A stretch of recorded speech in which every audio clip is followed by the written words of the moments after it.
जातिगत जनगणना ना हो जाए। अभी से सवाल उठाने लगे, आपकी मांग को पूरा किया या आपका खिसियानी बिल्ली खंबा नोचे वाला हाल हो गया। श्री अखिलेश यादव जी के नेतृत्व में जो पीडीए समाज की जागरूकता और एकजुटता की जीत है, उनके दबाव में ये केंद्र सरकार ने घोषणा की है। और हमें मोदी जी और बीजेपी और आरएसएस की नीयत पर कतई भी विश्वास नहीं है, इनका कोई हृदय परिवर्तन नहीं हुआ है। अच्छा, ये दबाव में घोषणा तो कर रहे हैं। 51, 61, 71, 81, 91, 2011 आपकी सरकारें थी, करवा लेते ना जातिगत जनगणना। नहीं करवाई ना, करवा तो ये सरकार रही है। ये आपने जो एक वोट बैंक सहेजा था बीजेपी ने, आप जिसे चुनावी हथियार बनाए घूम रहे थे, जातिगत जनगणना कराओ कराओ कराओ, करा दी उन्होंने तो घोषणा कर दी। जो लोग मोदी जी और गोदी जी लोग, जो लोग इस जाति जनगणना के धुर विरोधी थे, आज उसे ये मोदी जी की गुगली और मास्टर स्ट्रोक बताएंगे। मैं पहले बता दिया। अच्छा, भविष्यवक्ता भी हो गए, क्योंकि थोड़ा अब बांचने लग जाइए। विरोध, हाँ, थोड़ा जन्मपत्री बांचने लग जाइए। उल्टे राहुल जी की जय जयकार हो रही है, उनके बदौलत जाति जनगणना करना पड़ा, जिसके लिए कसमें अखिलेश भाई कर तो दिया ना, बीजेपी ने किया, आप नहीं कर पाए। मैं तो इस बात को डिनाई नहीं कर रहा, 4 साल से आपने एजेंडा सेट किया, आपने इस बात को पुरजोर तरीके से उठाया, पर कर तो दिया बीजेपी ने। आपका कर दिया तो मजबूरी में किया ना। नमस्कार दोस्तों, स्वागत है आप सभी का दमदार डिबेट में। आज की डिबेट होने वाली है news anchor Sandeep Chaudhary versus Congress party के प्रवक्ता अखिलेश प्रताप सिंह के बीच। जैसा कि आप सभी को पता ही है, मोदी जी की सुपर कैबिनेट मीटिंग के बाद जातिगत जनगणना कराने का फैसला लिया गया और इस फैसले के सामने आने के बाद सारे विपक्षी दल इसका क्रेडिट खुद लेना चाहते हैं। आज की डिबेट में भी अखिलेश प्रताप सिंह बोलते हैं कि मोदी जी ने जाति जनगणना कराने का फैसला राहुल गांधी के दबाव में आके लिया, और इतना ही सुन के न्यूज एंकर ने जो मीठी मीठी बातों से उनकी धज्जियां उड़ाई हैं वो देखने लायक है। तो वीडियो को लास्ट तक जरूर से देखिएगा। और आप सभी से एक रिक्वेस्ट है दोस्तों, आप अगर चैनल पे पहली बार आए हो और अभी तक चैनल को सब्सक्राइब नहीं किया तो सब्सक्राइब जरूर कर लीजिएगा, एंड बेल आइकन को भी जरूर प्रेस कर दीजिएगा। तो चलिए आज की मेन वीडियो को स्टार्ट करते हैं। चलो भाई।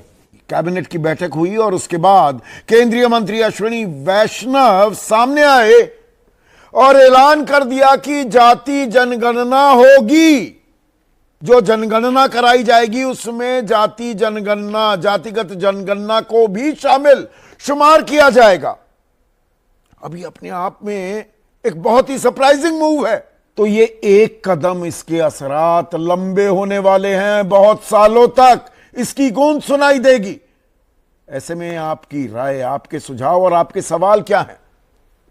और आपके सवाल तो सीधा सवाल के अहम हिस्सा बन चुके हैं, तो आपके सवालों का रहेगा इंतजार। तो मोदी सरकार ने, केंद्र सरकार ने एक बेहद ही अचंभे में डालने वाला और ऐतिहासिक भी मैं कहूंगा फैसला आज ले लिया। उसकी घोषणा की, सिस्टम पार देंगे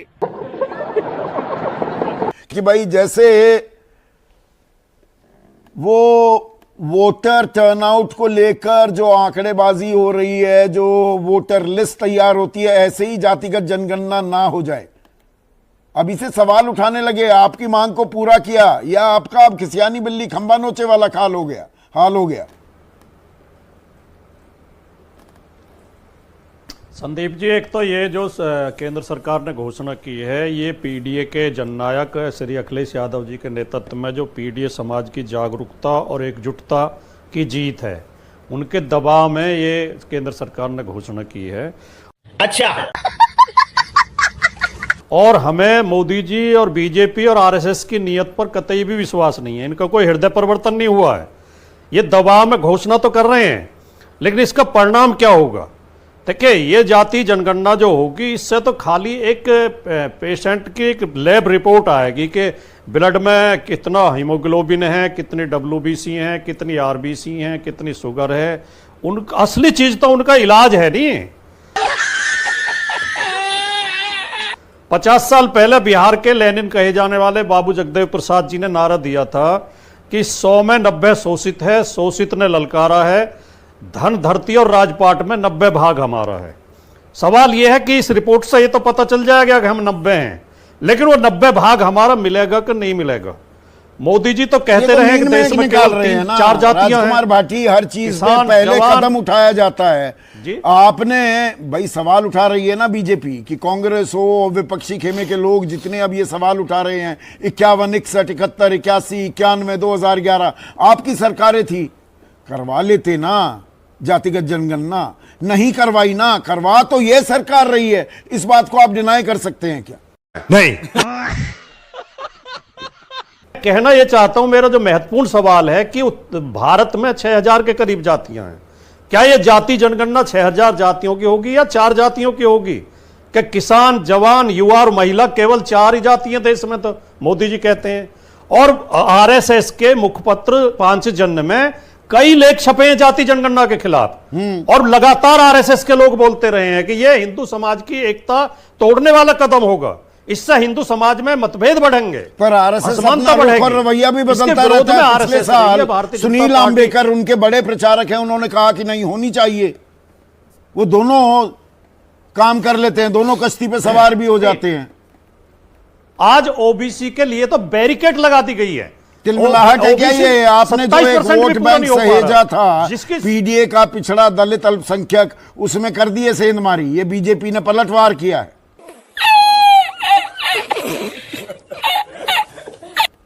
अखिलेश भाई, इस इंडियन पॉलिटिकल लीग में ये गुगली डाल दी बीजेपी ने। आप जिसे चुनावी हथियार बनाए घूम रहे थे, जातिगत जनगणना कराओ कराओ कराओ, करा दी उन्होंने, तो घोषणा कर दी। और वो उल्टा आपसे पूछ रहे हैं 51 में, 61 में, 71 में, 81 में, 91 में और 2011 में कहां गए थे? आप करवा लेते। उनका तो पहला सेंसस है, वो करवा रहे हैं। नहीं, आपने नहीं, मैंने पहले ही बता दिया था कि जो लोग मोदी जी और गोदी जी लोग, जो लोग इस जाति जनगणना के धुर विरोधी थे, आज उसे ये मोदी जी की गुगली और मास्टर स्ट्रोक बताएंगे। मैं पहले बता दिया था। अच्छा, भविष्यवक्ता भी हो गए, क्योंकि थोड़ा अब बांचने लग जाइए, स्तर पे विरोध। हाँ, थोड़ा जन्मपत्री बांचने लग जाइए। आपने पहले ही बता दिया। वही मैं कह रहा हूं। अब देखिए, मैं देख रहा हूं मास्टर स्ट्रोक का विषय बताया जा रहा है। कसमें खाते थे, बटोगे तो कटोगे, एक रहोगे तो नेक रहोगे, दर्जनों बयान हैं, भाषण है बड़े बड़े नेताओं के, पीएम से लेके सीएम तक के, छोटे लोगों तो जाने दीजिए। चले थे संविधान बदलने, आरक्षण खत्म करने, कसमें खा रहे थे कि हम जाति जनगणना नहीं होने देंगे, देश टूट जाएगा, बट जाएगा, और अंत में न संविधान बदल पाए, न आरक्षण खत्म कर पाए। उल्टे राहुल जी की जय जयकार हो रही है उनके बदौलत, उनके साथी इंडिया टीम के बदौलत। जाति जनगणना करना पड़ा जिसके लिए कसमें खाते थे। भाई, एक वो अंग्रेजी का फ्रेज है, proof of the pudding lies in its eating. कर तो दिया ना, बीजेपी ने किया, आप नहीं कर पाए। मैं तो इस बात को डिनाई नहीं कर रहा, 4 साल से आपने एजेंडा सेट किया, आपने इस बात को पुरजोर तरीके से उठाया, पर कर तो दिया बीजेपी ने, आपका हथियार छीन लिया क्या? सवाल ये है।